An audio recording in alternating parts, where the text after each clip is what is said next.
Hello, magandang gabi sa lahat ng mga sumusubaybay para po sa PM Devotion every night. For the meantime, ako muna yung pumalit kay Abby dahil marami siyang reviewer, lectures, tapos bukas exam niya. So, naghahabol siya sa oras. But anyway, natutuwa ako na nakabalik to share this message tonight para sa atin pong gabi-gabi na ang tema na pinagbubulayan is about serving God as response to His love and grace. So ang verse po na napili ko ay from Hebrew 12:28, Hebrews 12 verse 28, at ito po ang nasasabi, "Therefore, since we are receiving a kingdom that cannot be shaken, let us be thankful and so worship God acceptably with reverence and awe." Sa Tagalog naman po, kaya magpasalamat tayo sa Diyos sapagkat tumanggap tayo ng isang kahariang hindi nayayanig. Sambahin natin ang Diyos sa paraang kalugod-lugod sa Kanya. May paggalang at pagkatakot. Tayo po ay manalangin. Father God, thank you so much, Lord, for this night. I believe, Lord, na hindi po aksidente na ako po ang pumalit kay Abby because, Lord, we believe na pinakamahalaga ang mga salita mo ay nagpapatuloy at nagpapatuloy din kaming nakikinig at sumusuporta sa gawaing ito. And yamang pinagpala mo na ang iyong mga salita, I pray, dear God, na lalo pa pong maging kalakasan ng mga kapatiran, Panginoon, ang mga verse na ito na akin pong ibabahagi tonight na napakayaman na po ng iyong mga salita na binibigay ninyo every night, and magawin niyo po ito na maging karagdagan pa, Panginoon, ng wisdom that comes from your word. Bless me as your servant, and also, Lord, bless all the hearers tonight, O God, at lahat po ng sumusubaybay at sumusuporta sa gawaing ito. This we pray, this Father, I pray in Jesus' name. Amen. So sabi po dito, no? Therefore, kaya nga, dahil tayo raw ay tumanggap ng isang kahariang hindi nayayanig. So ano ba yung kahariang hindi nayayanig? Siyempre, ang paghahari ng Panginoon na tanging kayamanan natin, na tanging maipagmamalaki natin, na higit pa sa material na bagay na ating nakamtan, higit pa sa material na hindi kayang tumbasan ng anumang yaman sa mundo. At itong kaharian na to na hindi nayayanig ay ito yung mamanahin natin habang panahon na after ng ating buhay dito sa lupa, no, ang buhay na walang hanggan, na for sure ang lahat ay naghahangad ng buhay na ito. Na ang buhay na ito ay walang iba kundi sa piling ng Panginoon. So sabi dito sa verse na ito, yamang tayo ay tumanggap ng kahariang hindi nayayanig. Dapat lang na tayo ay magpasalamat. Dapat lang na tayo ay sumamba sa Diyos sa paraan na kalugod-lugod sa Kanya. Mayroong paggalang at pagkatakot. Kasi, diba tayo yung unang minahal ng Lord eh. Sabi sa Ephesians chapter 2, 8-9, we are not saved because of our good deeds. We are saved because of His grace. And we love because He first loves us. Kaya lahat-lahat, no, sabi dito, dapat lang na tayo ay magpasalamat, di ba? Dapat lang, no, paano natin ipapakita na tayo ay nagpapasalamat sa Diyos in response sa kanyang pagmamahal at sa kanyang grace. No? So sabi, paglilingkod. So gusto kong i-connect itong verse na ito at itong topic na ito patungkol sa ating mga magulang. No? Sabi kasi sa aklat ng Hebrew, dahil grateful tayo dahil nabigyan tayo ng biyaya, ng grasya ng Diyos, dapat lang tayo ay maglingkod, di ba? So, pag kinonect natin ito sa ating magulang, no, ay halimbawa na mayroong dalawang anak, no, ang isang anak ay talaga namang no itong anak na ito ay meron siyang tila parang dalawang puso. Ang isang puso niya, no, merong isang anak sa bahay na tumutulong sa bahay, 'di ba? Sumusunod sa magulang. Kaya lang ang problema, reklamador. So, bakit siya nagrereklamo?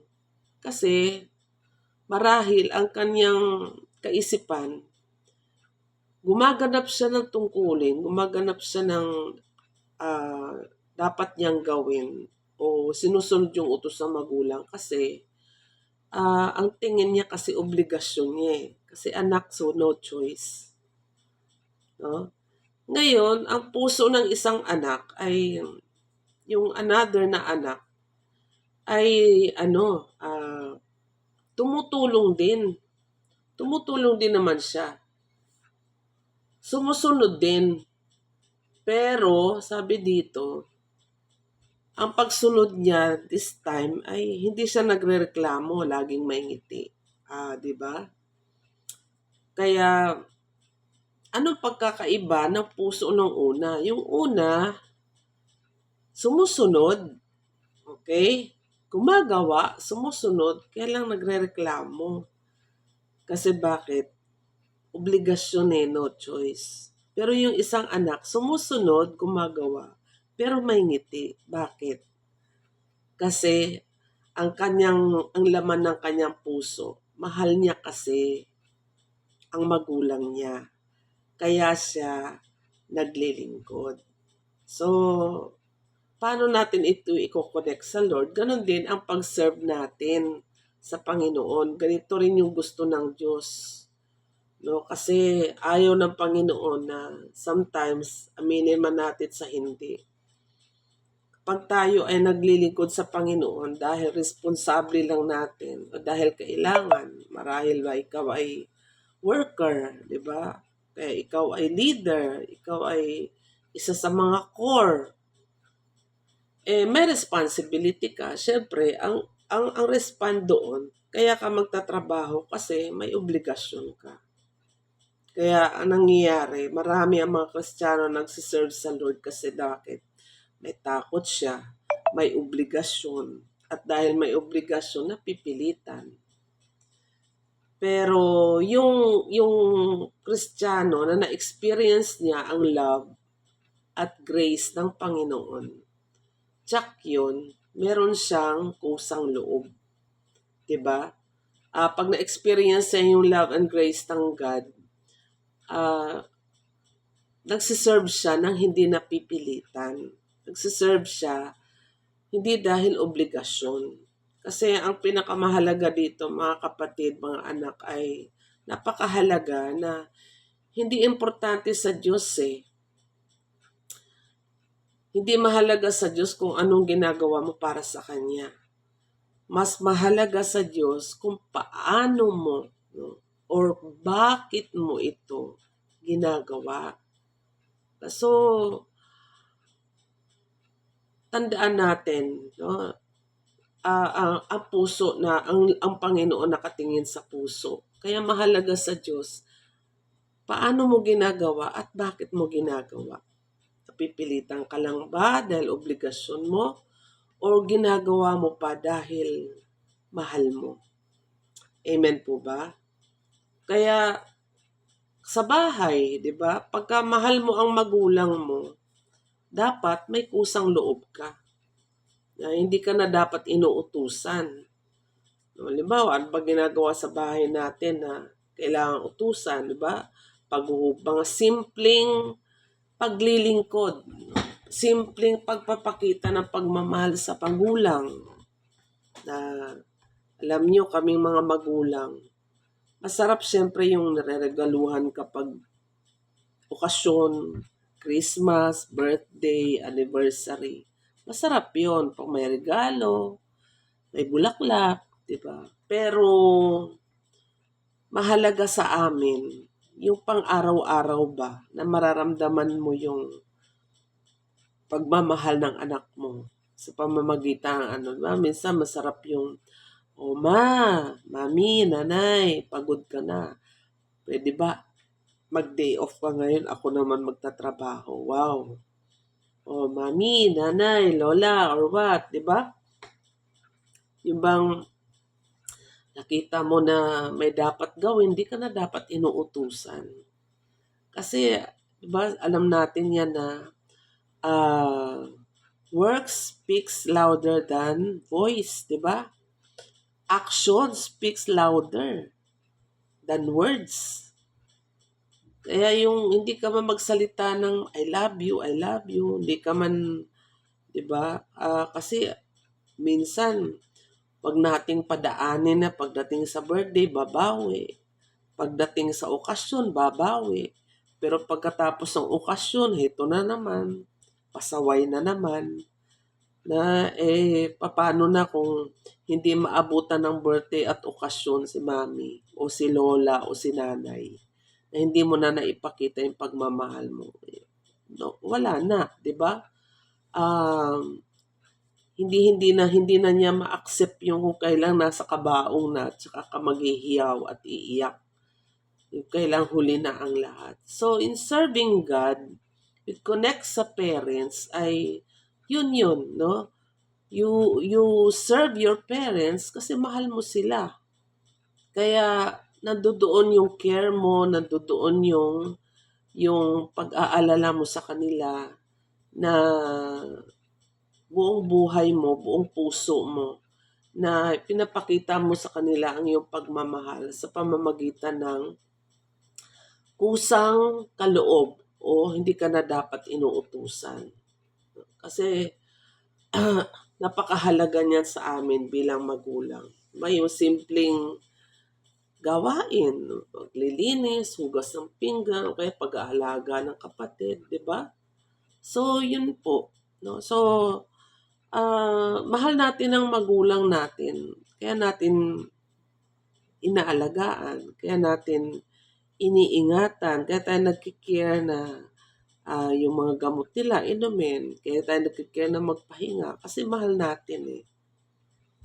Ganon din sa Diyos. Ang gusto ng Panginoon ay mag-serve tayo sa Kanya ng may pagpapasalamat ng puso. Mag-serve tayo sa Kanya na mayroong pagtanaw na karapat-dapat na, di ba? Karapat-dapat na paglingkuran ang Diyos. Karapat-dapat na ibigay ang makakaya natin kasi binigay na niya kasi ang lahat sa atin eh. Lahat ay binigay, pinagkaloob na niya sa atin. Lalo na yung buhay na walang hanggan natin. Kaya dapat lang na ang buhay natin ay hindi na para lang sa pansarili natin, kundi itong buhay na ito gamitin natin para paglingkuran siya na Diyos na nagmahal sa atin ng buong kahabagan, nagmahal sa atin ng buong buhay niya.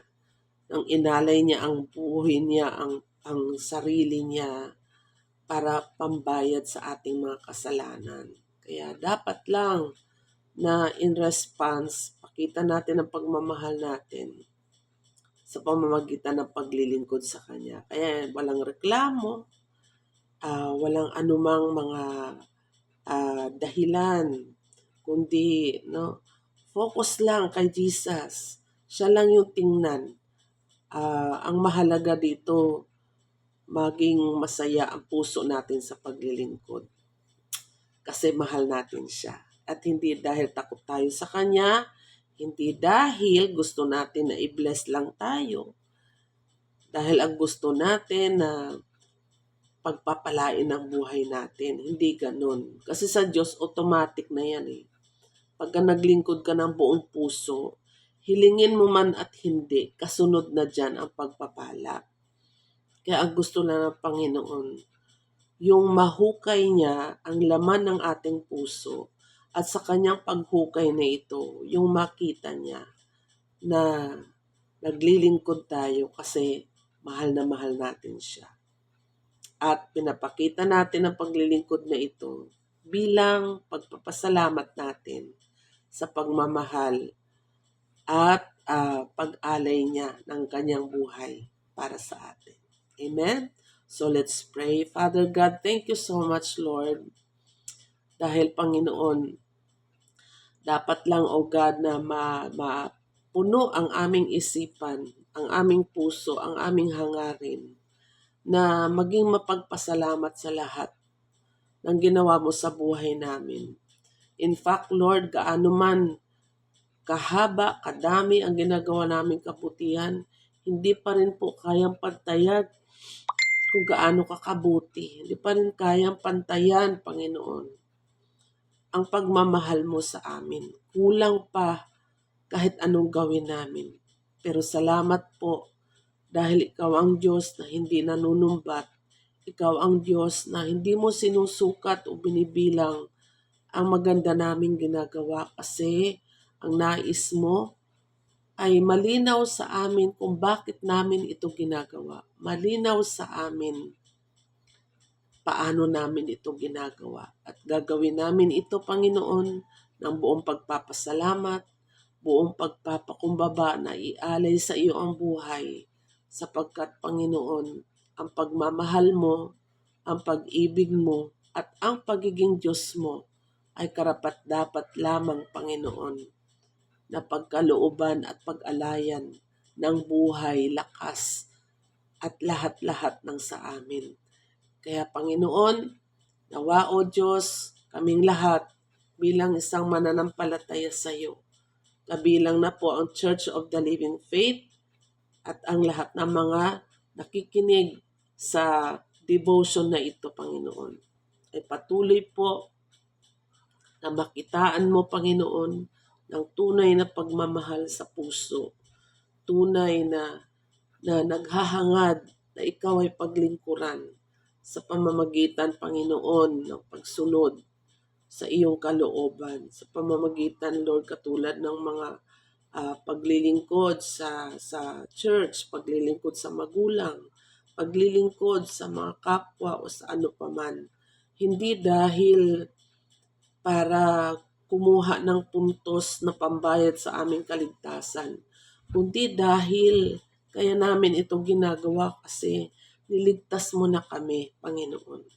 Kaya in return, hayaan mo, Lord, na buong pagsusumikap at pagtatyaga naman namin na gagawin, Panginoon, ang paglilingkod sa iyo, O Diyos, ng may kagalakan, hindi napipilitan, walang pagrereklamo, kundi buong puso. Kasi karapat-dapat lamang na ipagkaloob ito sa iyo. Lord, salamat po ng maraming sa iyong mga salita.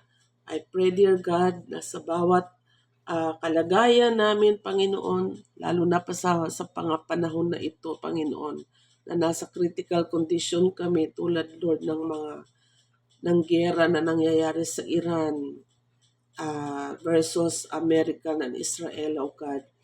Yung banta ng langis na hanggang April 15 na lang ang stock, Lord, we cancel it na hindi ito mangyayari, hindi ito magkatotoo.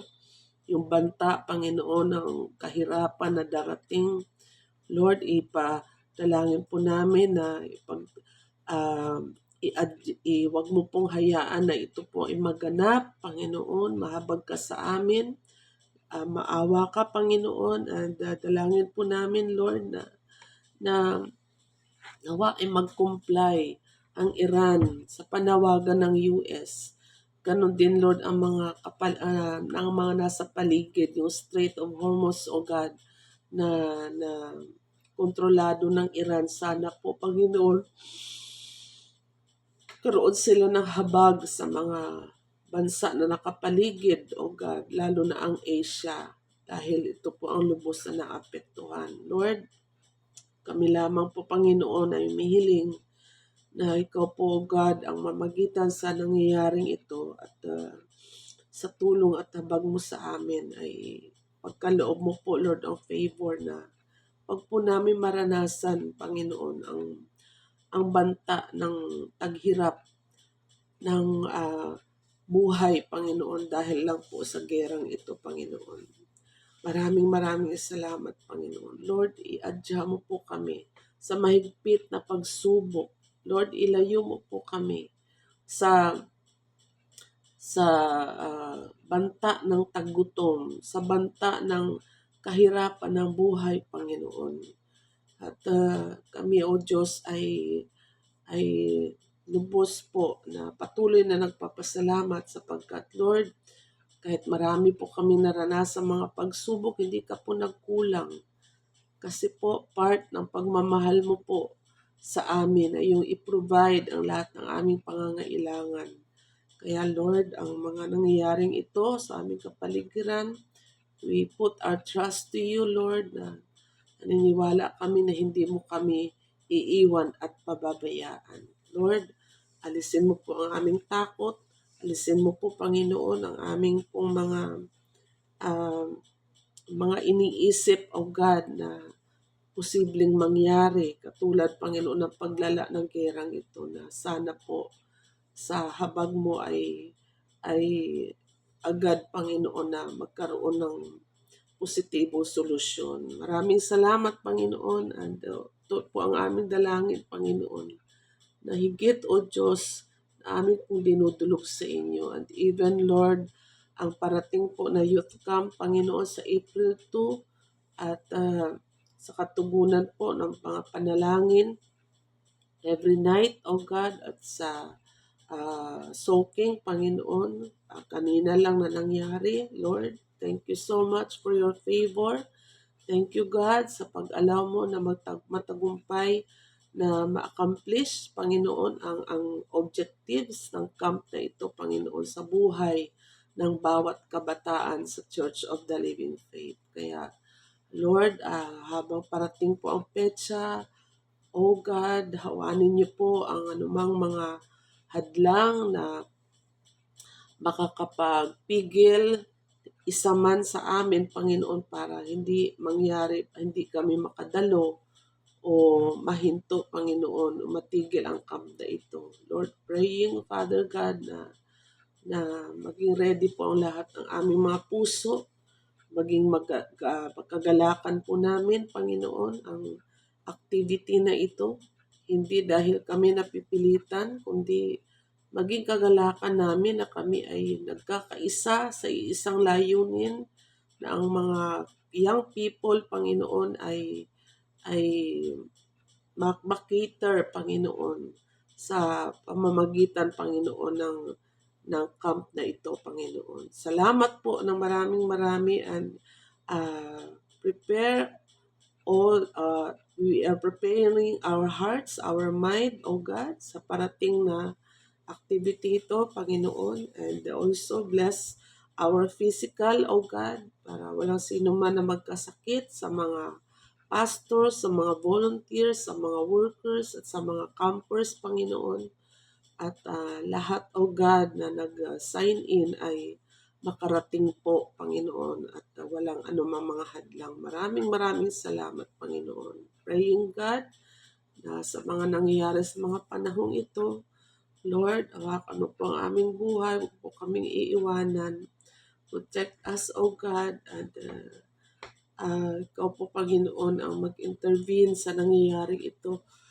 Nasigalot, O God, sa Middle East, O God. So, Lord, maraming salamat, Panginoon. And bless, God, bless the Philippines, Luzon, Visayas, at Mindanao, O God, at ang mga Filipino people, Lord, na nawa ay mapagrausan, Panginoon, ang mga pagtaas ng bilihin, pagtaas ng gasolina sa mga drivers, Lord, na kung ang pagkita, Panginoon, sa pagiging driver, Panginoon, ay hirap. Pero salamat po sa aming gobyerno, Panginoon, na meron silang plataforma para dito, at sana nga po hindi lang Metro Manila ang mapagbigyan yan nila, Panginoon, kundi ito, Panginoon, ay walang kikilingan, walang pipiliin, kundi lahat na maaring dapat tulungan, Panginoon, ay maipaabot, Panginoon, ang tulong na ito in Jesus' name. Lord, maraming salamat. Ikaw na po, Panginoon, ang mag-iingat sa aming lahat, Panginoon, sa lahat na, Panginoon, na pwede pa naming maranasan, Lord, sa iyo namin lahat inaasa. Maraming salamat. Blessed may mga kapatiran at ang mga nanonood sa online na ito. Ito po ang aking dalangin in Jesus' name. Amen. Amen. So that's it. So good night everyone and God bless everyone. Bye-bye for now.